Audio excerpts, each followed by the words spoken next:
Guys, and welcome to the channel. Today I'm going to show you a few tips to do if you cannot find your Bluetooth accessory on the Motorola E6i. So at the start, when I have a problem with my headphones or another Bluetooth gadget, I'm only starting from the simplest way. Just switch off and switch on again the Bluetooth connection to restart it. You can also try to restart your phone by holding the power button, then tap on the restart. Little bit obvious, I know, but sometimes it really works, so just try it. Okay, after that, at the start you have to be sure that your Bluetooth accessory is in the paired mode and it's visible for other devices. How to activate paired mode, you will find a manual at your device or maybe on your YouTube channel.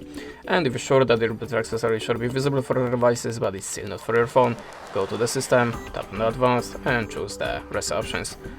As you can see, there are Wi-Fi, mobile and Bluetooth included, so tap on it, choose reset settings and configure it by this button. After that, look for the device again at the Bluetooth list. You can also try to update your system in the system updates. If you have any updates, just download it and install.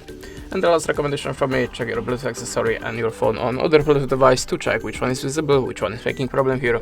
That's it, thanks for watching, leave us a like or a comment and goodbye.